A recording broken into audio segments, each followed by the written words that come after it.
हाँ दोनों पढ़ाएंगे आपको, लेवल 1 हिंदी और लेवल 2 भी हिंदी, और संस्कृत की भी लेवल 1 और लेवल 2 दोनों पढ़ाएंगे, ठीक चलेगा। अब आ जाते हैं अपने टॉपिक पर।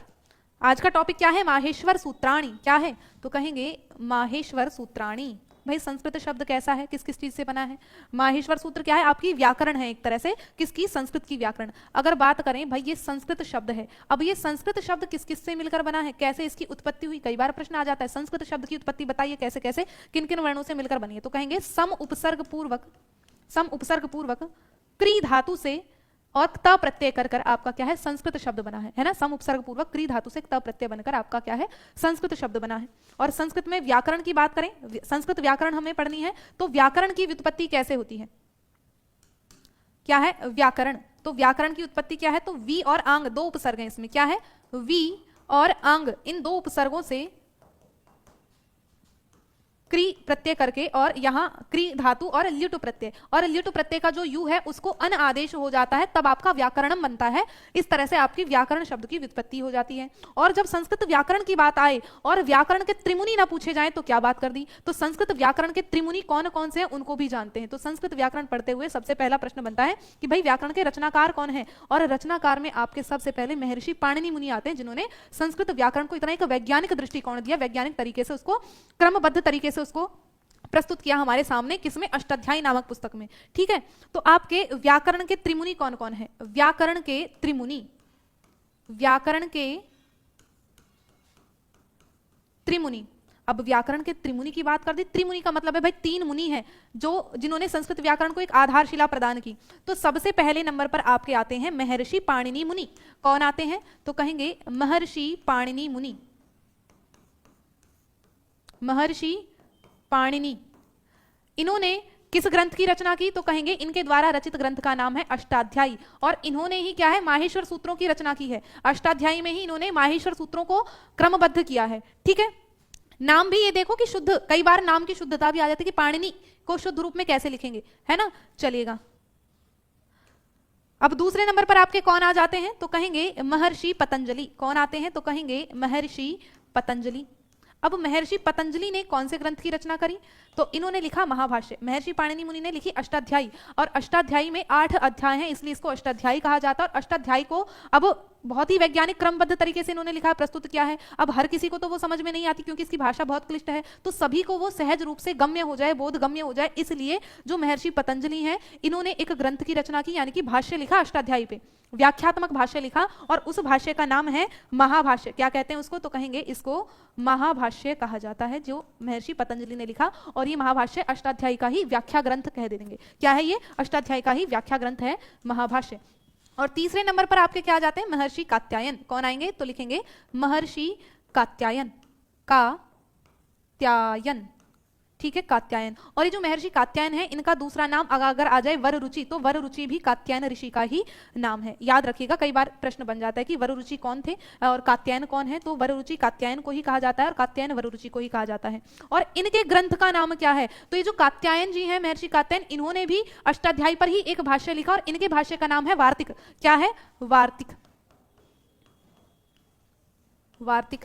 तो ये क्या है? इनके ग्रंथ हैं, इनके द्वारा लिखित ग्रंथ हैं, तीनों ऋषियों के द्वारा लिखित। अब क्या है भाई, जैसे सॉरी एक मिनट,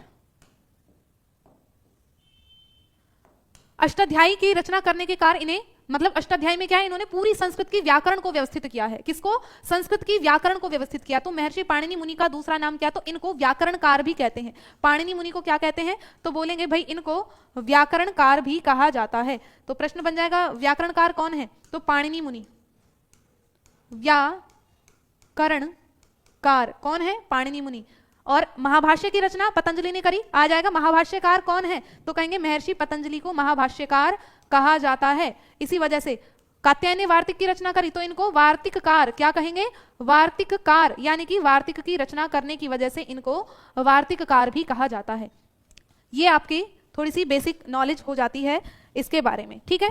चलिएगा, अब आगे बढ़े। हाँ बिल्कुल, सारा पूरा कवर होगा, दिक्कत क्यों ले रहे हो? आज पढ़ो पहले, देखो आपको चीजें समझ में आ रही है मेरी पढ़ाई हुई, या ऊपर ऊपर से जा रही हैं? ठीक, अब आ जाते हैं, कहाँ गए थे भाई, माहेश्वर सूत्र की तरफ, है ना। माहेश्वर सूत्र पढ़ लेते हैं, ये रहा। कितने होते हैं, कौन कौन से होते हैं, तो इसके बारे में मैं एक आपको बताऊं कथा क्या प्रचलित है इनके बारे में। एक पौराणिक कथा आती है कि जो महर्षि पाणिनि मुनि जी जो हैं वो अपने समय में एक बहुत कहते हैं ना मंदबुद्धि बच्चों में गिने जाते थे, तो उनके अध्यापक उनको अब्यूज करते थे कि तुम पढ़ते नहीं हो ये और वो। तो इसके लिए उन्होंने क्या करा, भाई तुम पढ़ ही नहीं पाओगे, कभी भी कुछ कर ही नहीं पाओगे, तुम्हें कुछ समझ में ही नहीं आता है। तो उन्होंने उनसे किसी ने कहा कि भाई तेरी इस समस्या का समाधान कैसे होगा, कि तुम क्या करो, शिव की उपासना करो, शिव जी की उपासना करोगे तो तुम्हें क्या है, विद्यारूपी धन की प्राप्ति होगी। तो उन्होंने शिव जी की उपासना करी, और शिव जी की उपासना करने के कारण जो शिव जी हैं वो अभिभूत हो गए और प्रसन्न होकर उन्होंने क्या है, प्रसाद रूप में उनको माहेश्वर सूत्र दे दिए। और माहेश्वर सूत्र कैसे, कि शिव जी ने प्रसन्न होकर डमरू बजाया 14 बार, और 14 बार डमरू बजाने से क्या है, इन 14 माहेश्वर सूत्रों की उत्पत्ति मानी जाती है। ठीक है, तो एक श्लोक आता है, नृत्यावसाने नटराज राजो ननाद ढक्काम नव पंचवारम, कि नृत्य अवसाने, नृत्य जो आपके कौन है जो आपके जो शिव जी हैं, उन्होंने जब नृत्य किया, नटराज नृत्य किया, तो नटराज राजा जो शिव जी हैं उन्होंने 14 बार डमरू बजाया, और डमरू बजाने से क्या है, नृत्य अवसाने, डमरू बजाने से 14 बार क्या है, 14 वर्णों की उत्पत्ति हुई, उन्होंने 14 वर्णों का निर्माण कर लिया। नटराज राजो ननाद ढक्काम नव पंचवारम, इन्होंने से 5 बार डमरू को बजाया, और क्या है, वहां से महर्षि पाणिनि मुनि ने पूरी वर्णमाला रच गेरी। अब देखो वर्णमाला के अंतर्गत आपके सारे, पहले मैं सूत्र लिख देती हूँ, माहेश्वर सूत्र कौन कौन से हैं। तो जैसे पहला आता है अ ई उण, ये आपका पहला सूत्र है, अ ई उण। रील रिक,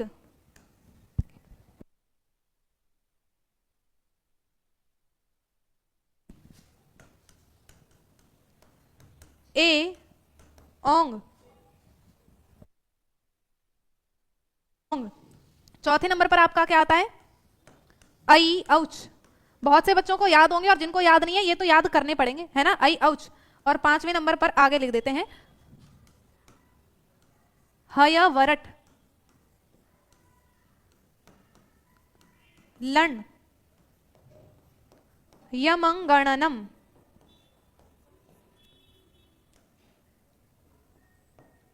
झभय, घढ़ धश, जब गड़दश, ख फ छ ठ थ चट तव,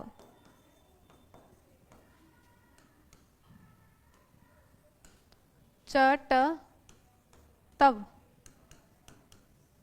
क प य, श सर, और ये क्या है, हल। ये क्या है, ये हो गया आपका हल। ये 14 माहेश्वर सूत्र आपके लिख दिए जी, लिख दिए, बहुत बढ़िया। अब इनका और नाम भी है, देखो ये इनकी संख्या कितनी है, 14 है। इसी वजह से इनको क्या कहते हैं, चतुर्दश सूत्र भी कहते हैं, क्योंकि संस्कृत में 14 को चतुर्दश कहते हैं। शिव जी का एक नाम महेश है, इसलिए इनको माहेश्वर सूत्र भी कहा जाता है। इसमें संस्कृत की वर्णमाला है, इसलिए इनको क्या है, वर्ण समामनाएं सूत्र भी कहा जाता है। लिखना है ये भी, चलो लिख लो, आगे लिख देती हूँ कि माहेश्वर सूत्र के अन्य नाम, माहेश्वर सूत्र के अन्य नाम, किस किस नाम से इनको जाना जाता है। तो भाई लिखेंगे कि पहला क्या है, कि इनको चतुर्दश सूत्र भी कहा जाता है, चतुर्दश सूत्र, क्योंकि संख्या में कितने हैं, 14 हैं, इस वजह से इनको चतुर्दश सूत्र कहा जाता है। दूसरा क्या भाई, ये माहेश्वर यानी कि शिव जी के द्वारा दिए गए माहेश्वर सूत्र हो गए।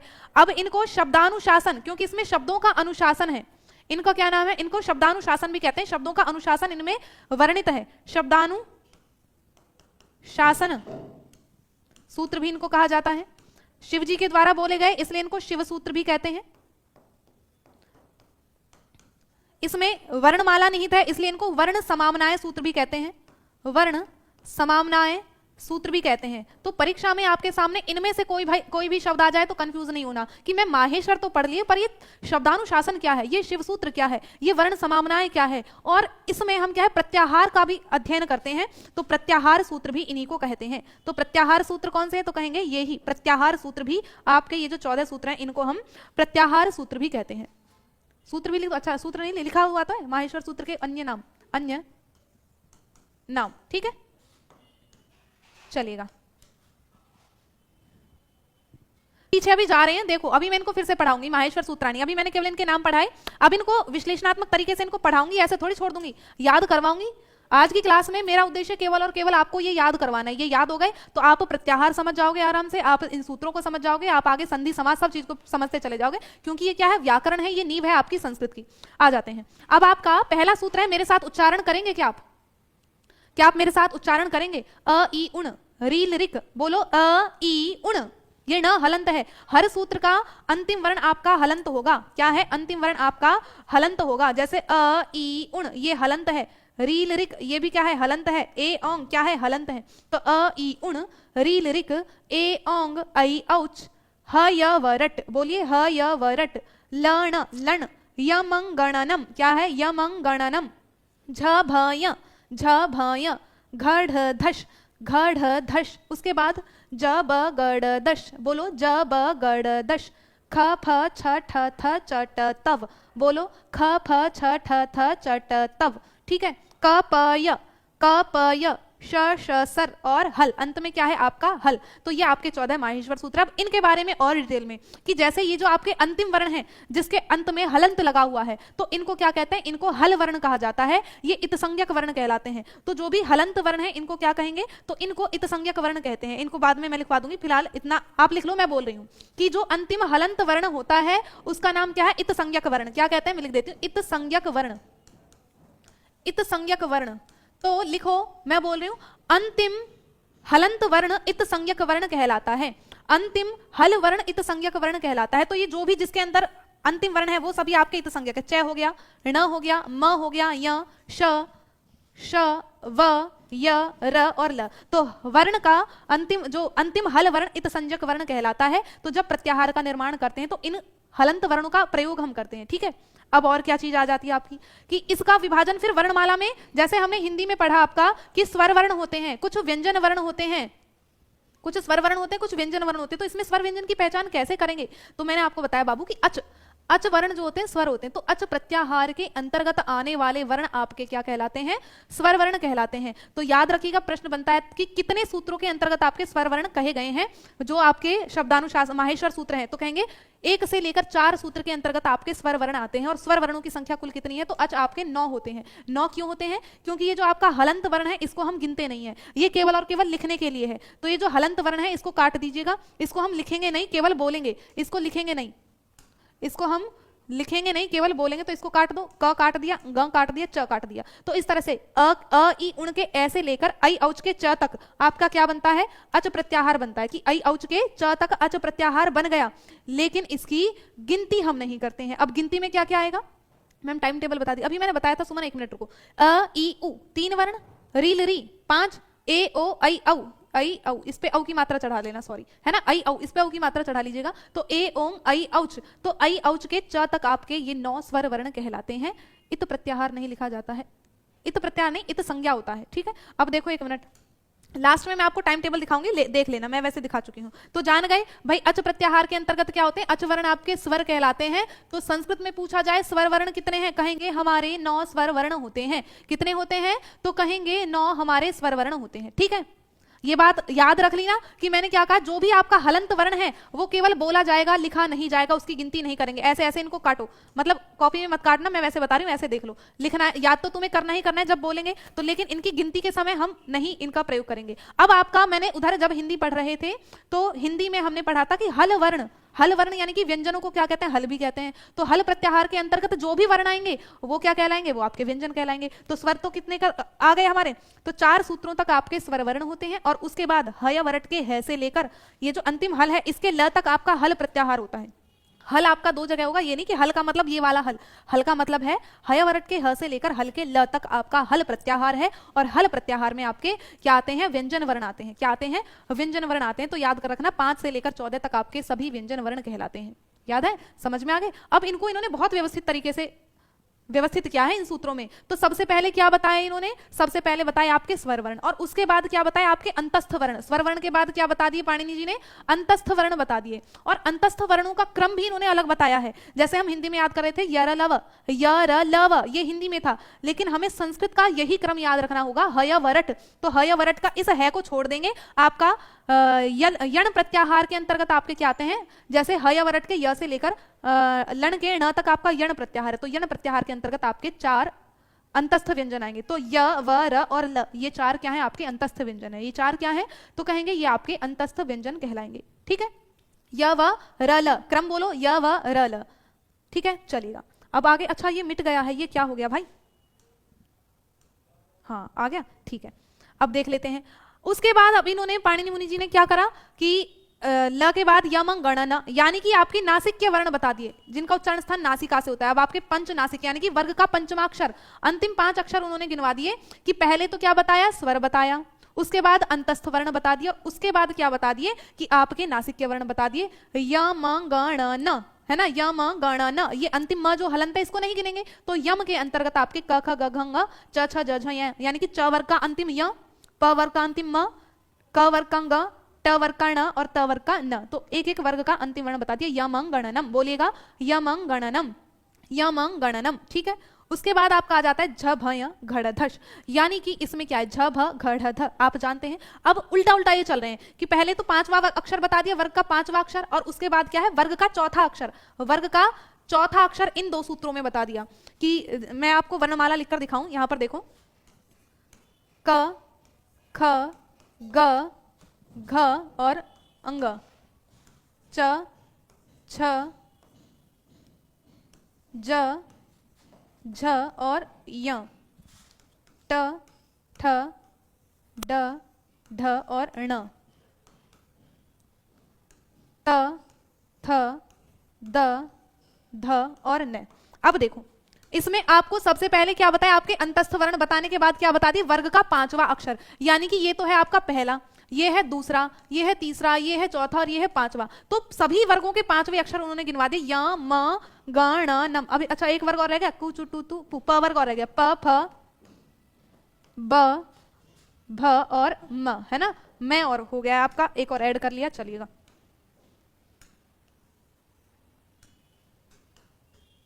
ठीक, ये हमारे वर्ग का 5वां अक्षर आ गया। और उसके बाद इन्होंने क्या है, वर्ग का चौथा अक्षर, झ भ घ ढ ध, क्या है, झ भ घ ढ ध। तो ये क्या है, वर्ग का चौथा अक्षर, यानी कि देखो झ घ ढ ध, है ना, झ भ घ ढ ध। तो उसके बाद इन्होंने वर्ग का ये चौथा अक्षर आपका बता दिया, ये क्या है, वर्ग का चौथा अक्षर। और उसके बाद फिर वो बता रहे हैं वर्ग का तीसरा अक्षर, वर्ग का तीसरा अक्षर, उसके बाद वर्ग का दूसरा अक्षर बताएंगे, और फिर वर्ग का आपका पहला अक्षर बताएंगे, और उसके बाद आपके ऊष्म वर्ण बताने हैं। उसके बाद क्या बताने हैं, उसके बाद आपके ऊष्म वर्ण वो बताएंगे। ठीक, चलो तो देखो, झ भ घ ढ ध पता चल गया, तो झ भ घ ढ धश। उसके बाद आ जाए ज च छ ज, यानी कि वर्ग का तीसरा अक्षर, कि ज ब ग ड द। ये क्या है आपके इस सूत्र में, ज ब ग ड द 5 आपके वर्ग के तृतीय वर्ण आ जाते हैं। ठीक है, अब देखो, ख फ छ ठ थ च ट त। अब इसमें क्या है आपका, ख फ छ ठ थ।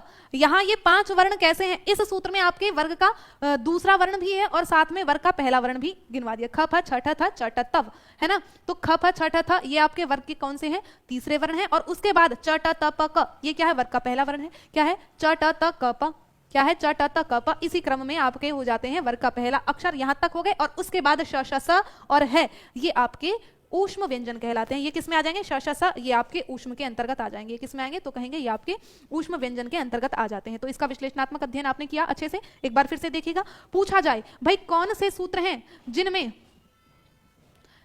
जिनमें आपके स्वर वर्ण आते हैं, अच वर्ण आते हैं। अच वर्ण किसको कहते हैं, सूत्रों को कहते हैं, स्वर वर्ण को कहते हैं। तो आपके पहले 1 से लेकर 4 सूत्रों में अच वर्ण आएंगे। और अच वर्ण यानी कि स्वर वर्ण कितने होते हैं, तो कहेंगे केवल और केवल 9 आपके स्वर वर्ण होते हैं, अ ई उ रील री ए ओ ऐ औ। ये आपको याद हो जाने चाहिए, कतई मुजवानी रट लो। अ ई उण रील रिक ए ओंग ऐ औच, अ ई उण रील रिक ए ओंग ऐ औच। ये 4 सूत्र मेरे साथ साथ बोलिएगा, अ ई उण रील रिक ए ओंग ऐ औच, अ ई उण रील रिक। प्रवीण कह रहे हैं मैम चाय पी लीजिएगा, चाय मेरी आ चुकी है, वैसे मैं भी पी लूंगी, फिलहाल वैसे पढ़ लो, है ना।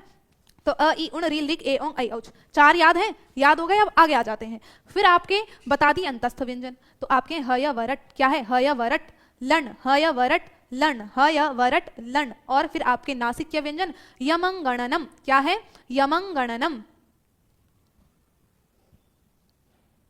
पीडीएफ कैसे मिलेगी इन सभी क्लासेस की, आप टारगेट विदंकित एप्लीकेशन डाउनलोड करिएगा जाए, है ना। डाउनलोड कर लोगे तो वहां पर आप फ्री पीडीएफ वाले फोल्डर में जाना, और वहां पर आपका बने होंगे अलग अलग, कोई सभी उसमें बना होगा रीट वाला कॉलम, उसमें जाना, रीट की जो क्लासेस चल रही हैं आपको दिख जाएंगी, देख लेना, है ना। तो लन यमं गणनम, फिर आ जाएगा वर्ग का चौथा अक्षर झ भय घ ढ धश, घ ढ धश। फिर बोलो दूसरा वर्ण, तीसरा वर्ण ज ब गड़ दश, क्या है ज ब गड़ दश, ख फ छ ठ थ चट तव, बोलिएगा ख फ छ ठ थ चट तव। फिर क प य श श सर, लन को क्या कहेंगे भाई? देखो आपने अंतस्थ व्यंजन पढ़े, य र ल व होते हैं, तो य ह य व र ल, ल भी आपका अंतस्थ के अंतर्गत आएगा ना, ण आपका इतसंज्ञक है उसको काट दो, ण तो आपका है को किसी में नहीं गिनेंगे, ये है बस ऐसे ही प्रत्याहार निर्माण के उद्देश्य से गिना गया है, बाकी है का यहाँ कोई औचित्य नहीं है, प्रयोग नहीं है। यम गणनम झ भय घड़धश, ज ब गड़दश, ख फ छ ठ थ चट तव, क प य श श सर हल। हाँ अलग अलग करके भी लिखवा देंगे, कैसे? अच्छा कि आपके स्वर वर्ण कौन से हैं, ठीक है। अभी मैं आपको प्रत्याहार भी पढ़ाऊंगी, जब प्रत्याहार पढ़ोगे ना तो प्रत्याहार जब ही पढ़ पाओगे जब आपको ये सूत्र याद हो जाएंगे। तो सूत्र आप कल याद करके आओगे। याद कैसे होंगे? तो भाई 2-3 बार पढ़ दो। आपको मैंने विश्लेषण करके बता दिया, पहले स्वर आते हैं, फिर आपके अंतस्थ व्यंजन आते हैं, फिर आपका क्या है वर्ग का 5वां अक्षर आ जाता है, फिर वर्ग का 4था अक्षर आ जाता है, फिर वर्ग का तीसरा, दूसरा, पहला, ये क्रम है, और अंत में आपके क्या है ऊष्म व्यंजन आ जाते हैं। ये क्रम विश्लेषण आपने तैयार कर लिया तो 4-5 बार पढ़ दो, याद हो जाएगा अपने आप। कम से कम शब्दों को पहचानना तो शुरू कर दो कि क्रम यही है, शब्दों का क्रम याद हो जाएगा तो आपको चीजें बहुत आसान लगेंगी, ठीक है। तो अ ई उण री लरिक ए औंग आई औच हय वरट लट स्वर वर्ण किस प्रत्याहार के अंतर्गत आते हैं? के अंतर्गत आते हैं। तो क्या कहेंगे भाई? अच प्रत्याहार के अंतर्गत आते हैं। और प्रश्न बन जाएगा कि अच प्रत्याहार के अंतर्गत कितने वर्ण हैं? अच प्रत्याहार के अंतर्गत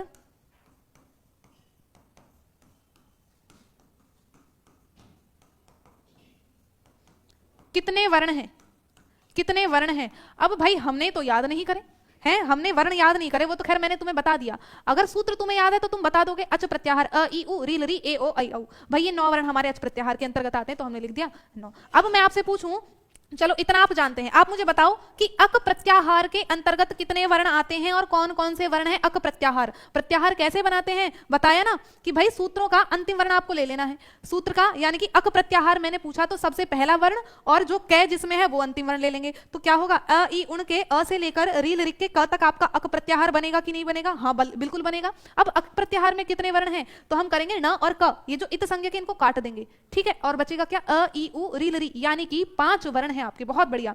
कितने? 5 वर्ण हैं। जो इत संज्ञक है अंतिम हल वर्ण है उसकी गिनती नहीं करते हैं, जो हल वर्ण है उसकी गिनती हम नहीं करते हैं, इसलिए आपके भाई कितने वर्ण आए अक प्रत्याहार के अंतर्गत? तो कहेंगे 5 वर्ण। कौन कौन से? अ ई उ, ण को नहीं लिखेंगे, री और लरी, तो ये आपके री लरी जो है हमारे किस में आते हैं? अक प्रत्याहार में आते हैं। और अक प्रत्याहार कहां आता है पता है तुम्हें? जब हम संधि पढ़ेंगे ना आगे, तो दीर्घ संधि का सूत्र है अकह सवर्णे दीर्घ। क्या है दीर्घ संधि का सूत्र? अकह सवर्णे दीर्घ। तो ये क्या कहता है सूत्र? ये कहता है कि अक प्रत्याहार के अंतर्गत आने वाले वर्ण जब अपने सवर्णी समान वर्णी वाले वर्णों से मिलते हैं तो उनको क्या है? दीर्घ हो जाए। यानी कि ए जब ऐसे मिलेगा तो आ दीर्घ हो जाए, ई से मिलेगा सवर्णी समान वर्ण से मिलेगा ई दीर्घ हो जाएगा। तो अक प्रत्याहार के अंतर्गत 5 वर्ण है और इन 5 वर्णों में ही आपकी दीर्घ संधि होती है कुल मिला के।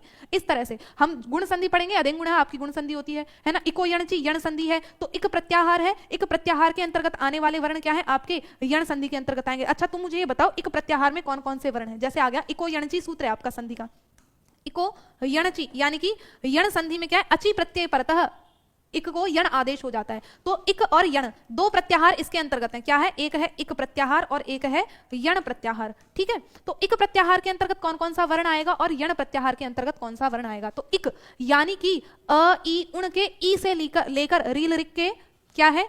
अ ई उण, अ ई उण के ई से लेकर री लरिक के क तक आपका क्या बनता है? इक प्रत्याहार बनता है कि नहीं बनता? तो इक पूछा है तो हम गिनती कहां से स्टार्ट करेंगे? ऐसे स्टार्ट करेंगे कि ई से? तो भाई गिनती तो हम ई से ही करेंगे क्योंकि इक से पूछा है। तो ए को छोड़ो और गिनेंगे अ ई उ।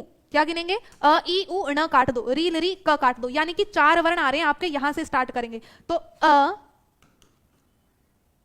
तो गया, ई उ और री और लरी, तो इन 4 वर्णों में ही हमारी केवल और केवल यण संधि हो जाती है। तो इस तरह से हमें प्रत्याहार में कल और डिटेल में आपको समझाऊंगी। फिर क्या है, अभी जितना समझा पा रही हूं समझिएगा। यण प्रत्याहार पूछ लिया। अब यण प्रत्याहार में क्या क्या है आपका? यण प्रत्याहार कहां से आएगा? सूत्र याद है तो यण प्रत्याहार के वर्ण तुम्हारे दिमाग में तुरंत क्लिक होंगे कि भाई यण प्रत्याहार में क्या है? ह य वरट, है ना, ह य वरट और लन, है ना, ये 2 सूत्र आते हैं यण प्रत्याहार के अंतर्गत। यानी कि ह य वरट के हय वरट के य से लेकर लण के ण तक आपका यण प्रत्याहार होता है। तो इसमें ट जो इत संज्ञक है उसको काट दो, ण को काट दो, तो बचे जो भी वर्ण हैं आपके किस में आएंगे, यण प्रत्याहार के अंतर्गत आएंगे। तो लिखेंगे य व र और ल, यानी कि 4 वर्ण इसी क्रम में लिख दो। तो य व र और ल, बहुत वैज्ञानिक क्रम है इनका। और देखो सीधा सीधा आपको यण संधि हिंदी में थोड़ी बहुत पढ़ी होगी तो याद आ रही होगी कि भाई ई को क्या होता है, यह हो जाता है, ऊ को क्या होता है, वह होता है। जैसे इत्यादि, जैसे हमने पढ़ा इत्यादि, है ना, इत्यादि, और इसमें इति और आदि होता है। तो यानी कि ई को क्या हो जाता है, ई हमारा यह हो जाता है। तो ये इसी क्रम में हो जाएगा, इक को यण आदेश हो जाए, यानी कि ई के स्थान पर यह हो जाए, ऊ के स्थान पर वह हो जाए, री के स्थान पर रह और री के स्थान पर ल हो जाता है। आपका ये यण प्रत्याहार कहलाता है। ये क्या कहलाता है, यण प्रत्याहार कहलाता है। तो इसके लिए आपको अब समझ में आया क्यों पढ़ने हैं हमें माहेश्वर सूत्र, क्यों याद करने हैं, क्योंकि ये आपकी आगे की नींव को मजबूत करते हुए चलेंगे। यानी कि अभी की नींव मजबूत हो जाएगी तो आगे की चीजें आपको बहुत सरल लगनी शुरू हो जाएंगी और प्रत्याहार समझने भी आपको आ जाएंगे। तो इसलिए आप याद करोगे कि नहीं करोगे, बताओ जल्दी।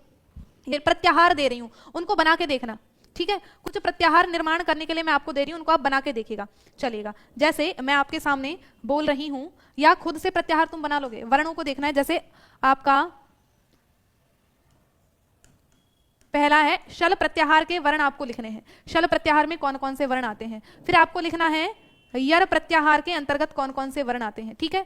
फिर आपको लिखना है कि एक मिनट, शल प्रत्याहार, यर प्रत्याहार, अट प्रत्याहार के अंतर्गत कौन कौन से वर्ण आते हैं। अट प्रत्याहार के साथ साथ आपको लिखना है इक प्रत्याहार, अभी हमने पढ़ा था फिर भी देख लेते हैं कितना तुम्हें याद है। उक प्रत्याहार के अंतर्गत कौन कौन सा वर्ण आता है, इक उक।